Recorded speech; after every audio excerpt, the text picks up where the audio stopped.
Hoje vamos conversar sobre uroginecologia, tá, pessoal? Esperando a nossa convidada entrar para a gente discutir um pouquinho sobre as recomendações nos assuntos de uroginecologia nessa época de pandemia.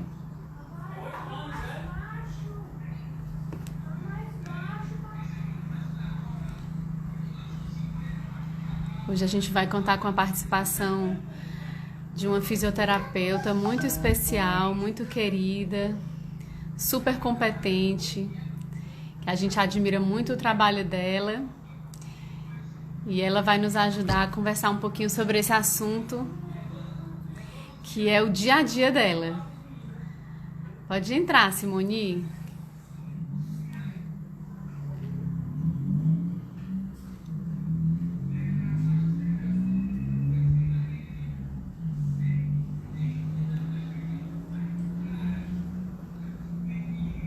Simone, quando você entrar, você solicita para participar da live que eu te aceito, tá?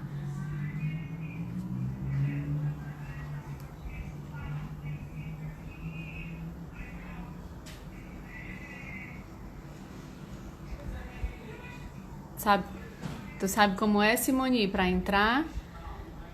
Se não tiver aparecido mais para você, aí você sai e entra de novo que aparece para solicitar participação.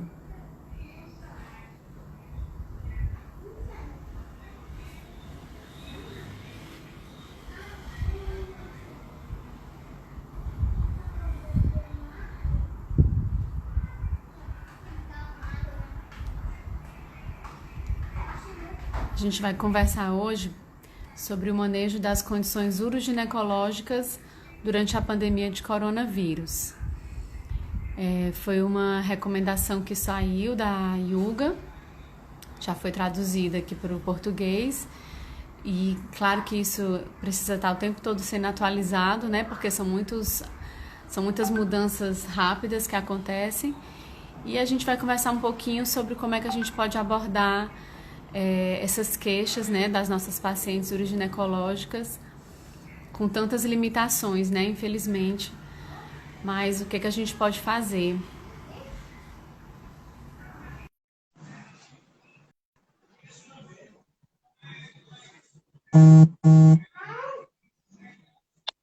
Pronto.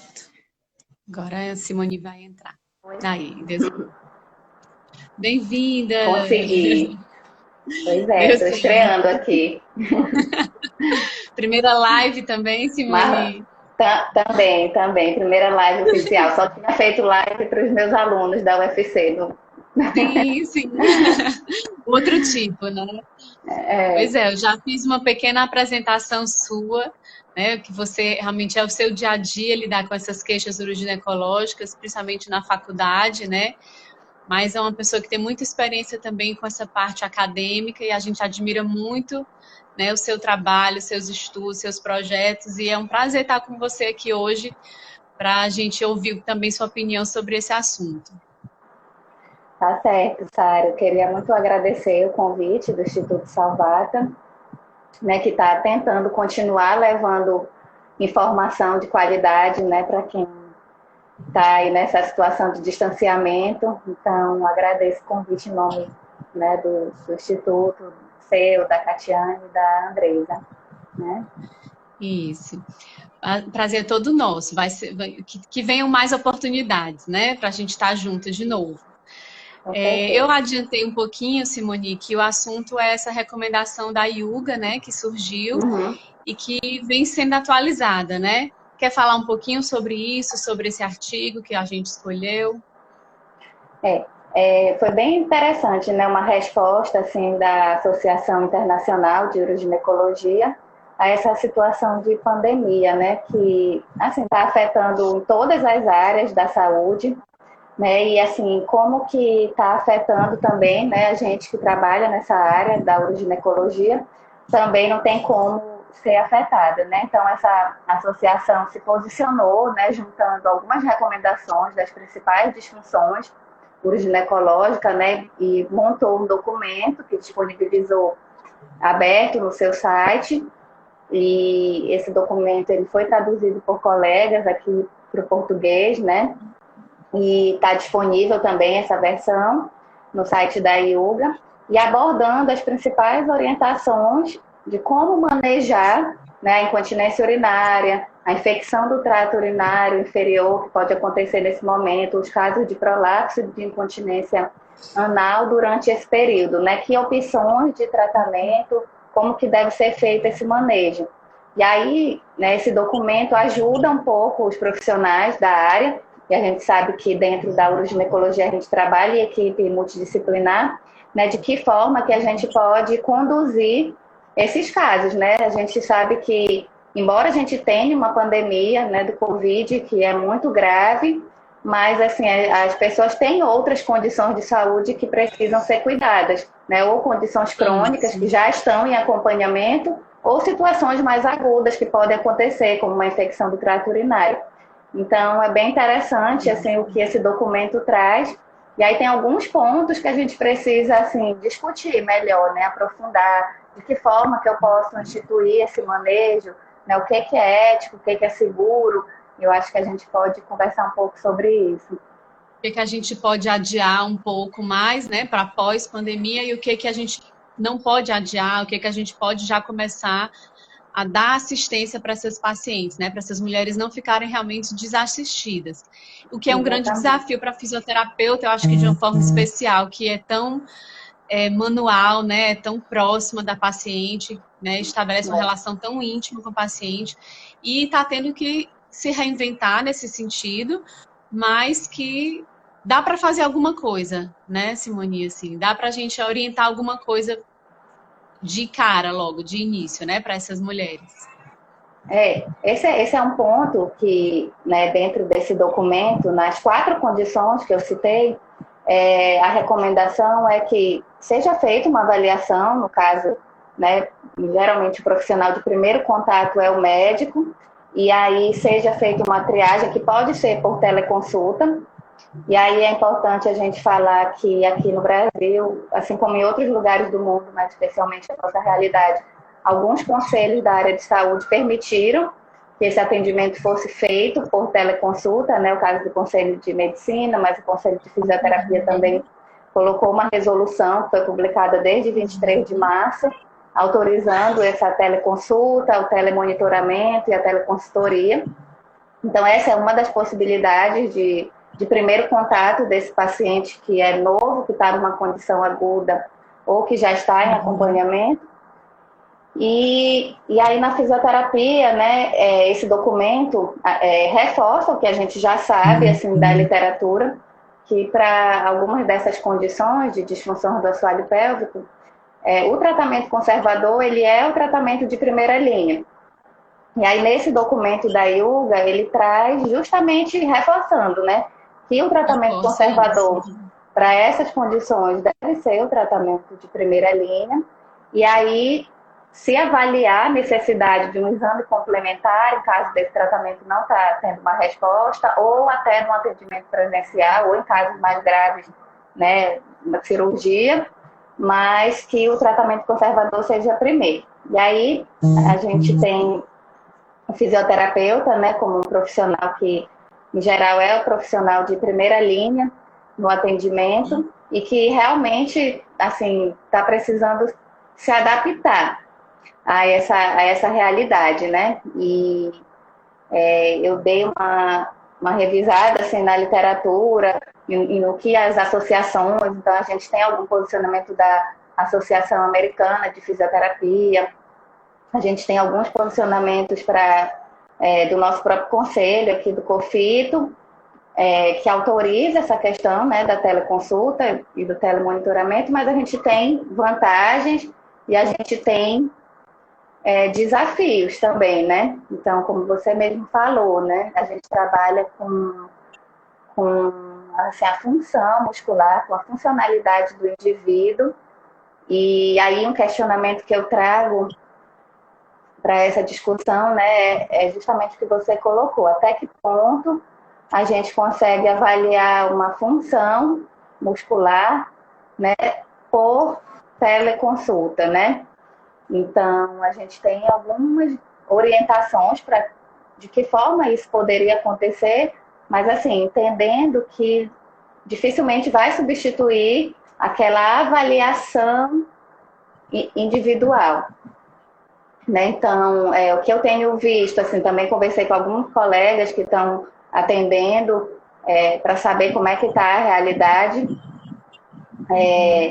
E o que eu tenho percebido é que, predominantemente, os fisioterapeutas dessa área, da saúde da mulher, da fisioterapia pélvica, eles estão tentando manter alguns atendimentos que já vinham acontecendo, em detrimento de novos atendimentos, justamente por conta dessa questão da avaliação, né? Que a avaliação a gente considera que para a nossa área assim, da saúde é um ponto-chave. É essencial.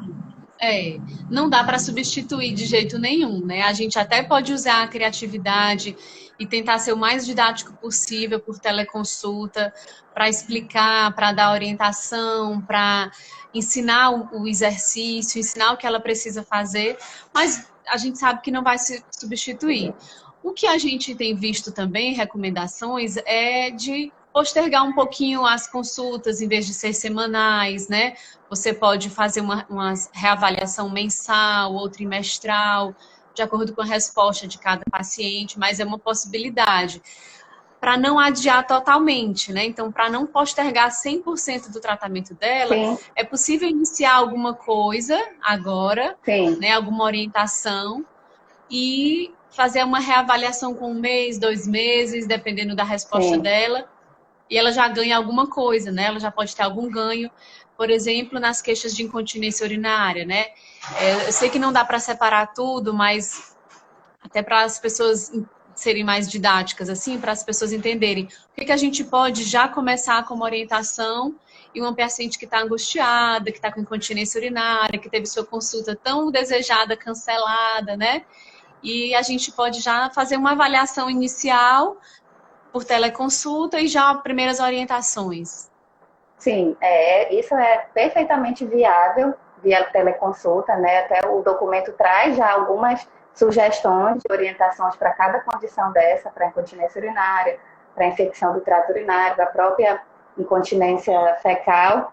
Então, a gente tem como primeira linha de tratamento a terapia comportamental, né? Que junto com o treinamento do assoalho pélvico é a base do nosso atendimento da fisioterapia do assoalho pélvico, né?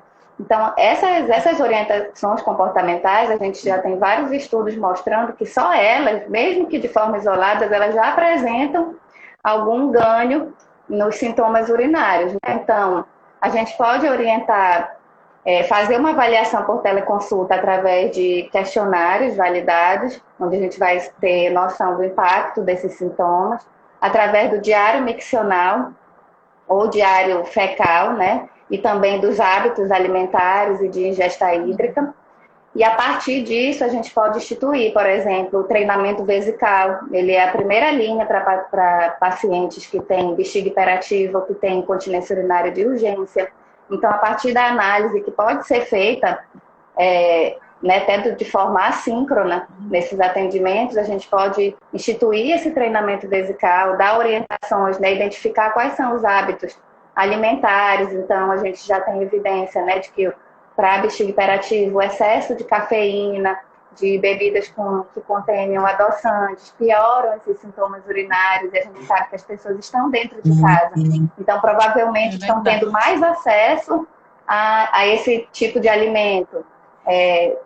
Tão ansiosas e às vezes estão fazendo uso de alimentos que são mais irritativos para a bexiga, chocolate, né, os adoçantes.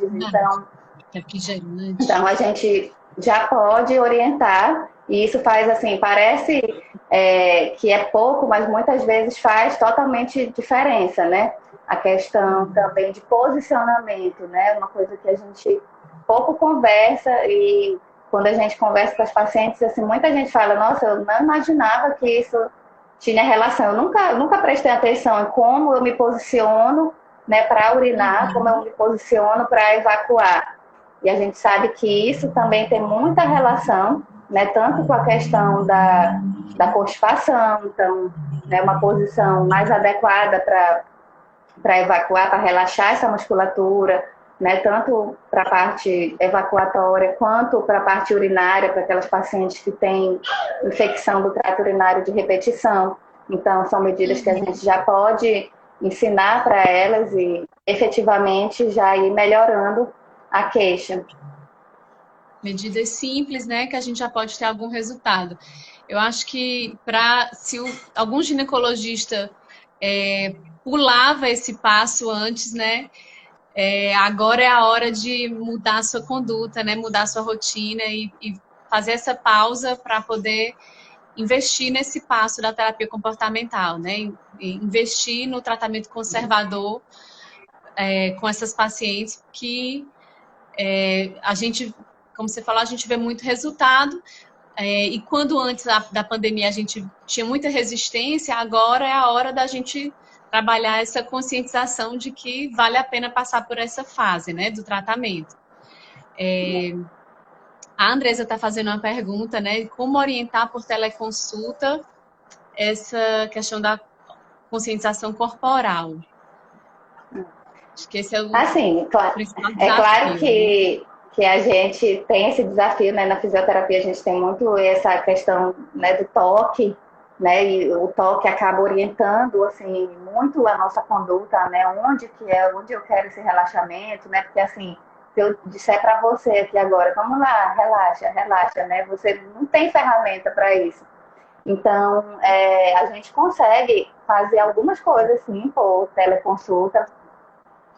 No caso, a gente consegue orientar um padrão respiratório mais adequado, que a gente sabe que tem tudo a ver com a pressão intraabdominal e tudo a ver com a pressão no assoalho pélvico. A gente consegue analisar, né, por vídeo essa questão da postura e até a própria consciência da musculatura do assoalho pélvico. Até certo ponto a gente tem como inferir, né? Pedir para a própria paciente tocar a região do períneo por fora, utilizar um espelho para perceber, né, como que é essa contração correta do assoalho pélvico, né? Que a gente é uma musculatura que algumas mulheres, assim, se você simplesmente disser contrai o períneo, contrai o assoalho pélvico, tem uma chance assim de fazer o movimento errado.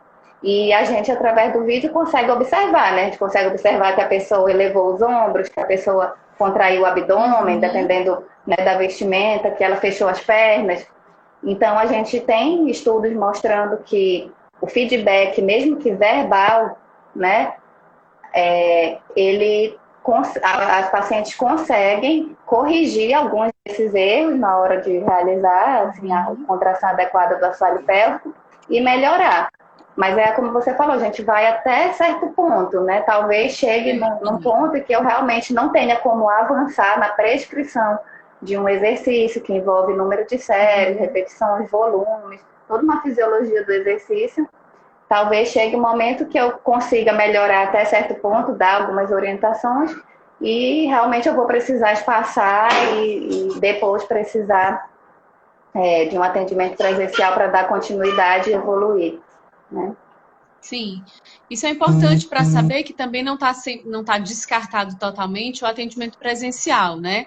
A recomendação é que a gente tente triar, né? Postergar o máximo possível o que pode ser postergado e, eventualmente, numa necessidade, a gente vai fazer o atendimento presencial com todos os cuidados necessários, mas em casos pontuais, né? Pode ser necessário, sim, né? Como a dor, por exemplo. Muitas vezes, só no atendimento presencial, a gente consegue fazer uma avaliação mais detalhada do ponto doloroso, da causa da dor, né? Do que a gente pode trabalhar mais e muitas vezes não pode adiar, né? Em relação aos... Pode falar. O que a gente tem visto também isso, né? Alguns casos de colegas que estão fazendo uma boa seleção de qual paciente que tem o potencial de ser atendido, né, por via telesaúde, e alguns que vão precisar fazer o atendimento presencial. Né? Inclusive, em outras áreas da fisioterapia, como isso tem acontecido. É.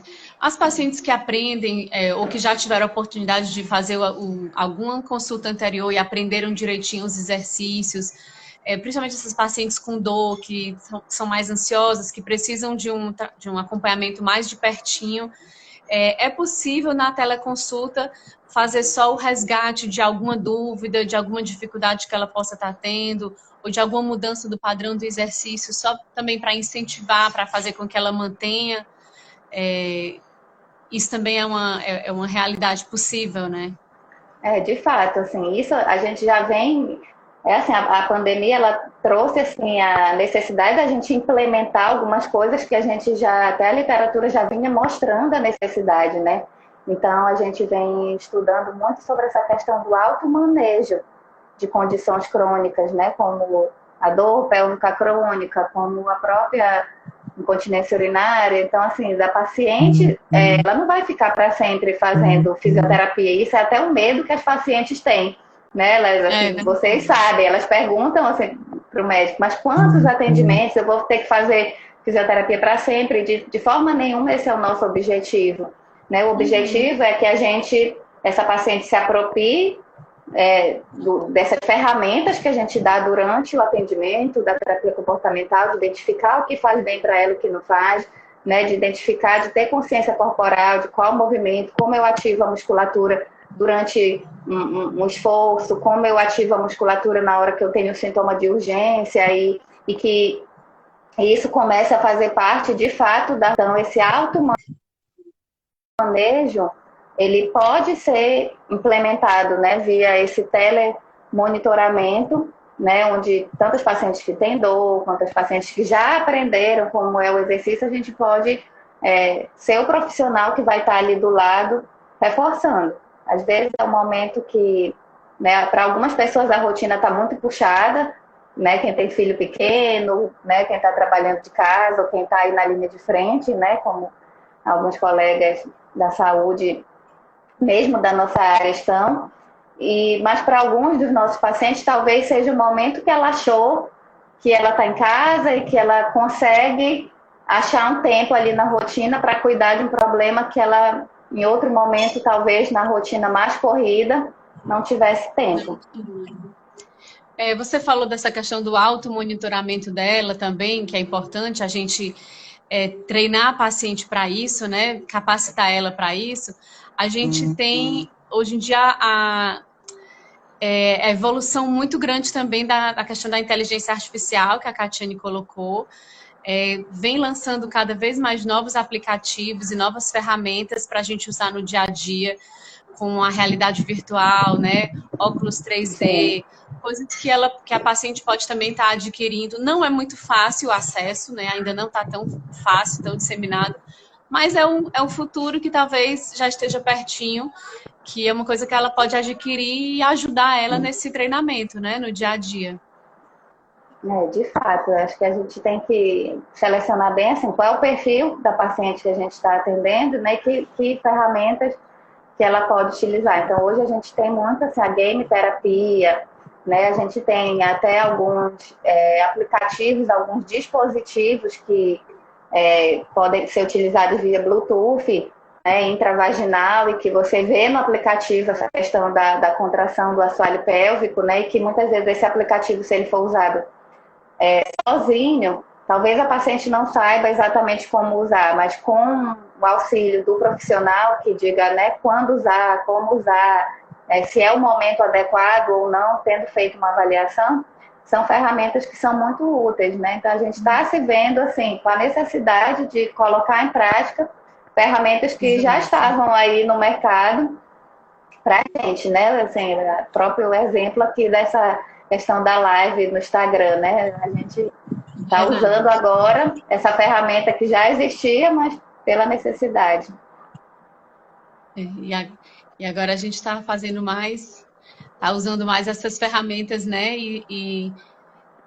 Outras pessoas talvez que não tinham acesso a esses conhecimentos, talvez agora já consigam, né? Já estejam tendo. Eu queria que você comentasse um pouquinho, Simone, das pacientes com prolapso.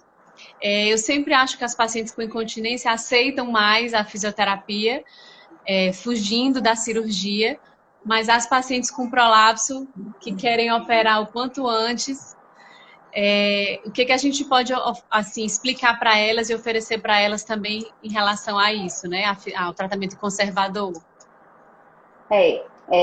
O prolapso, ele é uma condição assim, que a gente tem que avaliar muito como que a paciente está encarando essa questão do prolapso, né?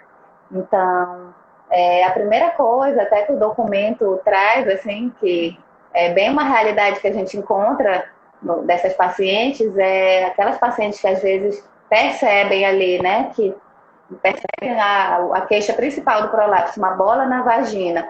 Muitas delas se desesperam. Assim, a primeira coisa que elas pensam é que é algo muito grave, que é algo maligno, né? Que é câncer. Então, assim, a primeira coisa que a gente pode orientar para as pacientes que se deparam com esse primeiro... Tranquilizar, né? É tranquilizar, que em geral, né, essa protuberância, essa bola que elas observam não é algo maligno, né? Então, assim, que não é algo que ela vai precisar resolver cirurgicamente agora, nesse momento de pandemia, que isso traria mais risco do que benefício, né? Isso. Somente casos realmente onde tem retenção urinária, esse prolapso está causando uma retenção urinária, esse prolapso está com uma ulceração, é que realmente ele vai precisar de um atendimento presencial para avaliar, né, o que pode ser feito agora. E aí, entre o tratamento conservador, a gente tem, né, para o prolapso, a base é o treinamento do assoalho pélvico e a utilização de pessários vaginais, né? Então, o treinamento do assoalho pélvico, ele tem uma boa resposta, principalmente naquelas pacientes que são de estágios mais leves, né? Estágio 1, estágio 2. E muitas vezes o treinamento do assoalho pélvico, ele já melhora aquela sensação de peso que a paciente tem, né? Melhora aquela sensação de bola na vagina, melhora muitas vezes um sintoma urinário que estava associado ao prolapso, uma dificuldade de fazer xixi, ou às vezes a incontinência. Então, o que incomoda a paciente muitas vezes é o sintoma. A gente trata o sintoma, né? Ninguém vai tratar. Olha, você tem prolapso, assim, eu observei aqui, eu acho que você tem. Então, o treinamento trabalha disso. E o pessário vaginal, né, que é como se fosse tem várias formas, mas é um anel de silicone. Ele é uma órtese, né? A gente pode falar assim, um dispositivo que é intravaginal, que é utilizado. Ele precisa de uma avaliação presencial para ser ofertado. E aí, talvez, nessas pacientes mais graves, seria necessária essa consulta aí, em parceria nesse encaminhamento médico, para ver se essa paciente não pode colocar um pessário, ficar sendo telemonitorada, enquanto ela não pode fazer a cirurgia. Saiu um documento também, um artigo, só sobre essa recomendação das pacientes que estão em uso do pessário, né? Porque assim, o pessário, ele é um dispositivo que ele precisa ser monitorado, né? Algumas pacientes, dependendo da fase que a paciente está do pessário, ela precisa, às vezes a paciente ainda não sabe como tirar e colocar para higienizar, ou é aquela paciente que ela já coloca o pessário, está próximo ali do período que o fabricante dá de validade, que é, dependendo do fabricante, em torno de 2 anos, e aí a recomendação do documento da IUGA é que, se isso puder ser postergado, né, esperar mais 2, 3 meses, fazendo esse telemonitoramento, se ela não está tendo dor, sangramento via vaginal, algum sinal de que tem infecção, isso possa ser postergado para daqui a alguns meses, depois que tudo isso passar. Perfeito. Os cuidados têm que continuar, né? Apesar da gente estar postergando algumas coisas, mas as pacientes que usam pessário têm que manter com os mesmos cuidados, né? Que a gente está sempre monitorando sinal de infecção vaginal que precisa ser tratada, né? Algum creme que precisa ser prescrito, sinal de sangramento, de ulceração. Não esquecer de tirar para lavar nos dias corretinhos, né? Não esquecer, não ficar com descaso em relação ao seu tratamento por causa disso, né? Então, a gente tem que continuar monitorando certinho os mesmos cuidados, perfeito. E como você frisou, o que tem que ser tratado é o sintoma, né? Isso é muito importante. A gente não trata um estadiamento, uma classificação que a gente faz no exame físico, né? Mas a gente trata o principal sintoma que ela relata. E no caso das pacientes com prolapso, já que para a gente fechar mais esse perfil de paciente, é importantíssimo tranquilizar, né? Elas têm muito medo quando elas descobrem, pelo fato de ser uma coisa mais grave, então foi perfeita a sua colocação, né? E é nesse sentido também de tranquilizar, a Andresa lembrou da gente orientar quanto à necessidade de redução do prolapso, né?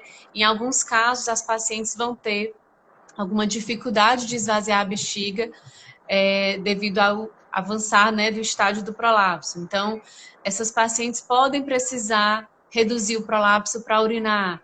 E isso é fácil de fazer, na maioria dos casos. A gente pode orientar elas a fazerem sozinhas. Na própria tratamento do pessário, a gente faz essa redução com a paciente para ela entender que é possível, né? Ela mesma reduzir o seu prolapso.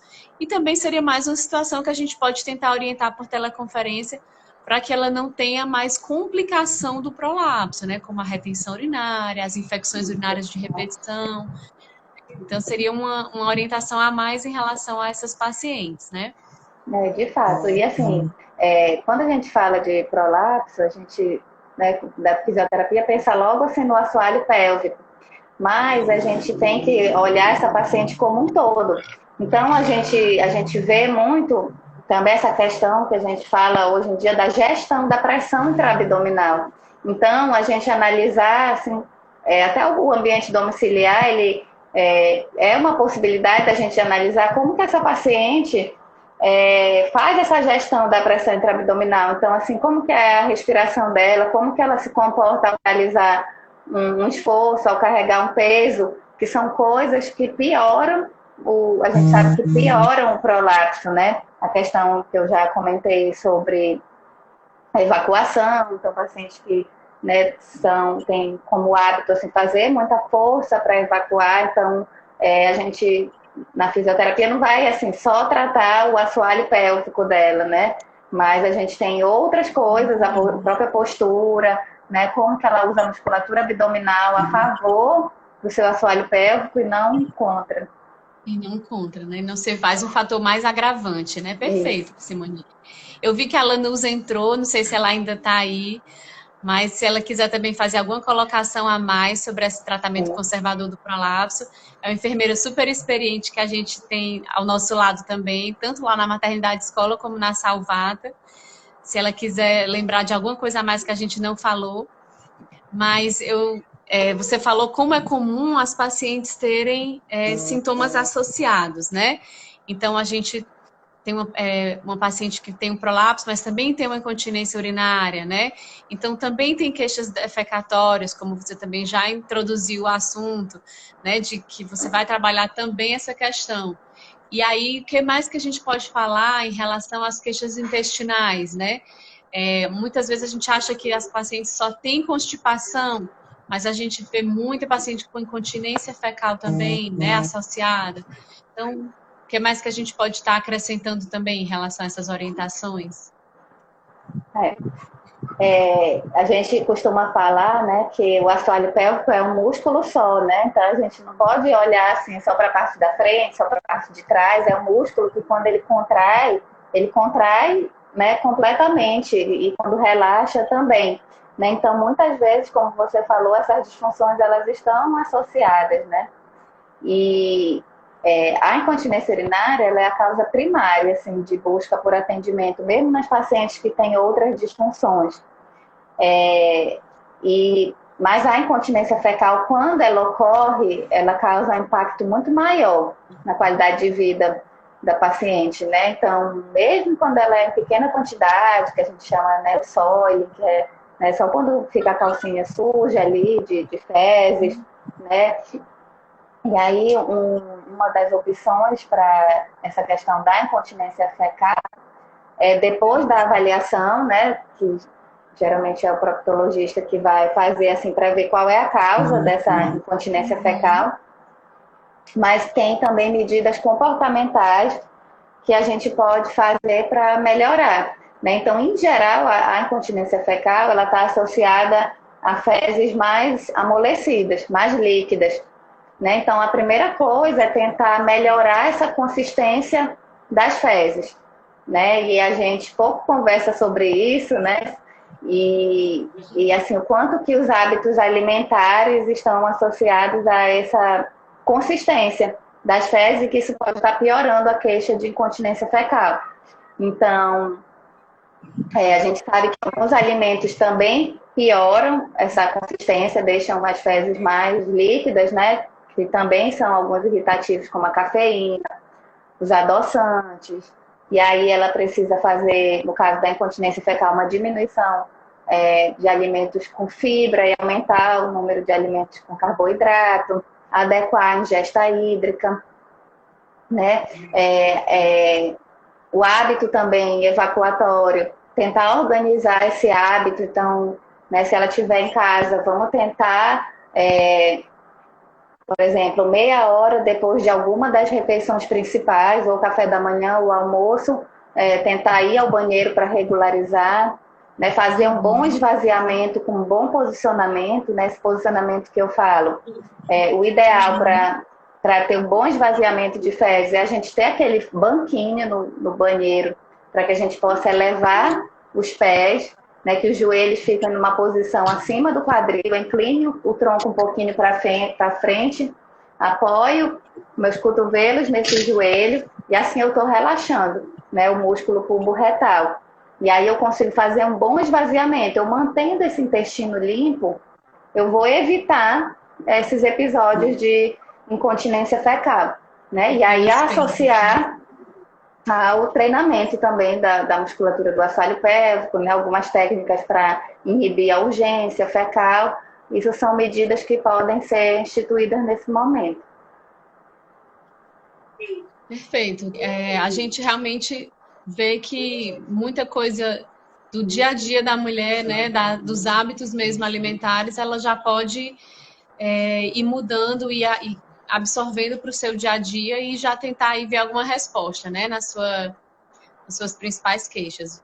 Já que nem tudo é constipação, né, como Sim. A gente sempre vê, porque realmente, às vezes elas ficam tão preocupadas em manter aquela dieta que acha que é a ideal para todo mundo, e quando vê a sua tá pendendo mais para um lado do que para o outro, e a gente precisa ajustar.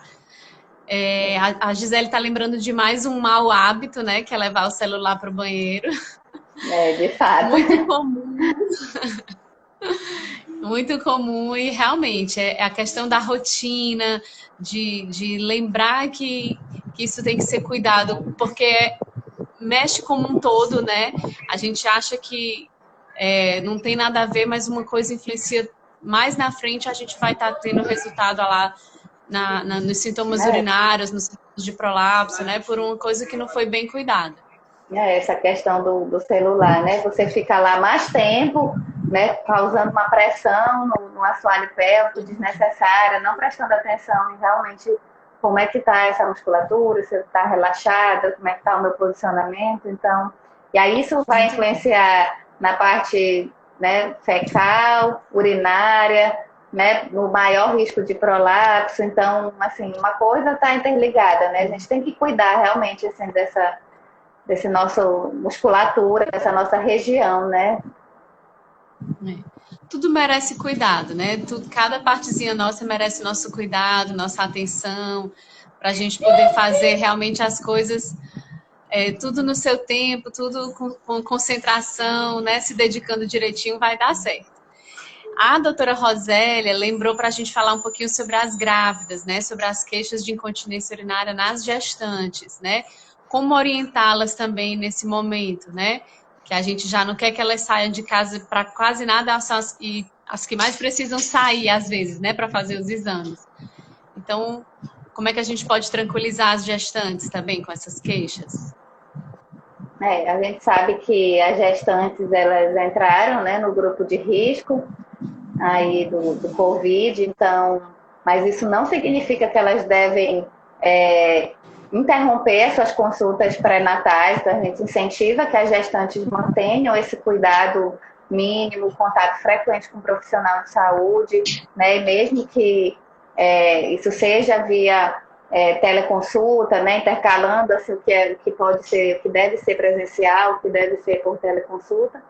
E a gente sabe que a gestação ela aumenta o risco, né, dessas disfunções do assoalho pélvico, né, das queixas urinárias. Não é normal perder urina, fezes, não é normal ter dor na relação, mesmo durante a gestação.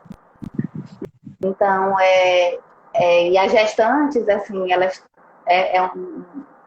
têm procurado bastante assim, a fisioterapia, né? Também pensando, né, no cuidado, na preparação dessa musculatura para o parto, para o pós-parto. Então, essas orientações também podem continuar sendo realizadas via teleconsulta. Tem muitas colegas que estão fazendo esse atendimento com as gestantes que já vinham tendo acompanhamento, muitas estão chegando ali no terceiro trimestre, essas queixas vão aumentando, né? E elas também vão tendo esse enfoque na preparação. Então, a gente pode orientar algumas técnicas, né, de posicionamento, alguns exercícios, né, a própria massagem perineal, para a paciente fazer ou acompanhante, e manter esse cuidado, né, sabendo que elas estão num grupo de risco, tanto para as disfunções quanto para a pandemia. Eu costumo dizer que quando esse sintoma de incontinência urinária surge na gestante, é um alerta, né? Serve de alarme para que ela precise se cuidar, né? Não, ela não vai fazer nada agora, não vai mudar muita coisa agora, a não ser essa preparação, como você falou, mas ela precisa se cuidar, ela precisa encarar isso como um sinal de alerta e ver o que ela pode modificar de fator de risco para que isso não venha se agravar no futuro. Então, a gente comentou sobre alguns hábitos alimentares, e aí eu venho aqui ressaltar também a questão da obesidade, né, do sobrepeso, que hoje em dia é um fator de risco importantíssimo para a incontinência urinária. Então, qualquer paciente que queira saber o que a gente pode fazer para prevenir que isso venha a se agravar no futuro, né, a gente tem que colocar nesse rol aí também o cuidado com o sobrepeso, né? Então, fica mais essa dica também para qualquer mulher que aparecer esse sintoma, mas já que a gente está falando da gestante, para que ela também já na gestação já comece a organizar seus hábitos alimentares, né? E após a gestação procure realmente não evoluir com sobrepeso e obesidade. De fato, assim, os estudos têm mostrado que um dos maiores fatores de risco para a mulher permanecer incontinente, né, após o parto, ali 6 a 12 meses após o parto, né, que passou aquela fase da incontinência transitória, que é mais comum nos primeiros 3 meses, ela ter tido essa queixa na gestação. Né? Então, mais um sinal, como você falou, é um sinal de alerta para já começar esse cuidado, né, incluindo essa questão do ganho de peso em excesso e do retorno ao peso pós-parto, que a gente sabe todas as limitações e dificuldades, mas que é importante a gente observar isso. Perfeito.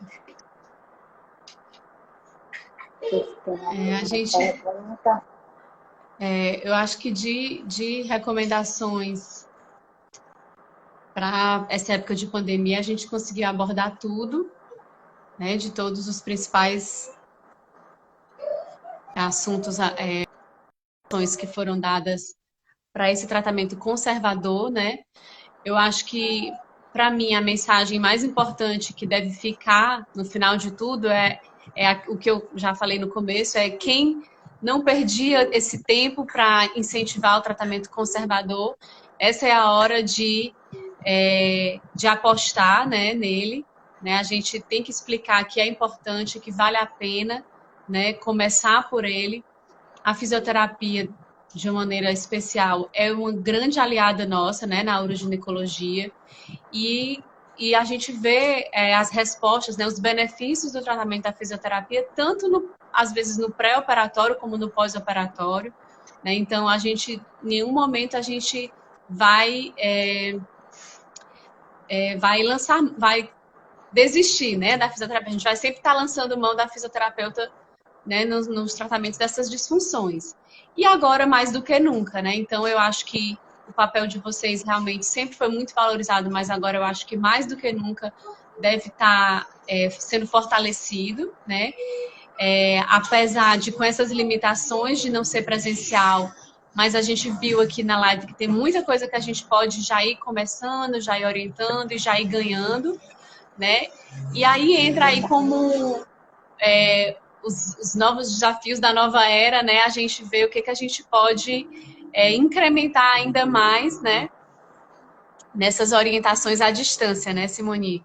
Mas eu queria te agradecer demais e lhe convidar para ir participar de outros momentos, né?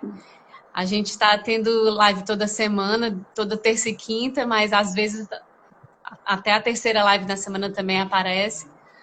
Mas você engrandeceu demais nossa semana hoje com essa sua visão, né? Tão ampla, tão embasada também cientificamente.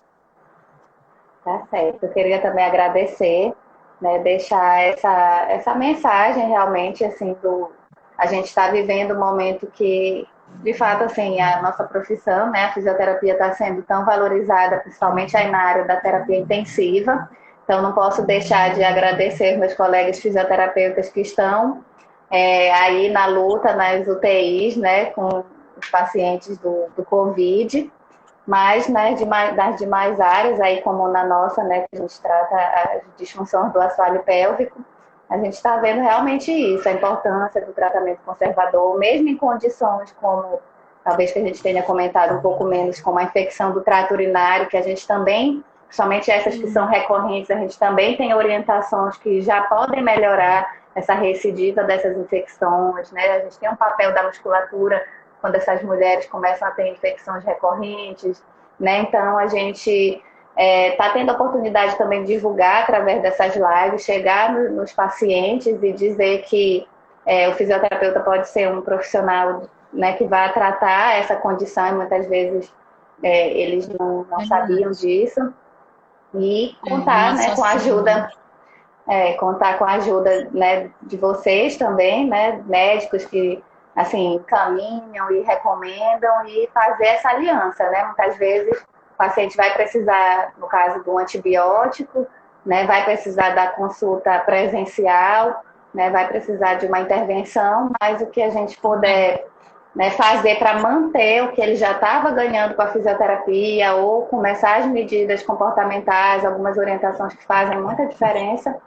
Eu acho que essa é a oportunidade da gente se apropriar, continuar mantendo os preceitos éticos da nossa profissão, nossos princípios, nossos atendimentos presenciais não vão acabar, eles são essenciais, né? Então, saber dosar, ter bom senso até onde a gente pode ir enquanto profissional, né? Eu não vou expor nenhuma parte íntima, a gente trabalha com essa na câmera para paciente, então, assim, eu tenho que ter alguns cuidados a mais na nossa área, né? Da uroginecologia, mas, assim, tenho certeza que as pacientes vão ser beneficiadas com esse atendimento em conjunto, com essa possibilidade.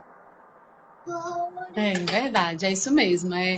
Não vai acabar, não substitui de jeito nenhum. É apenas um paliativo para a gente poder continuar prestando assistência, né, de qualidade para pessoas que também têm seus sofrimentos e suas dores, né, e não podem ficar totalmente desassistidas. De fato.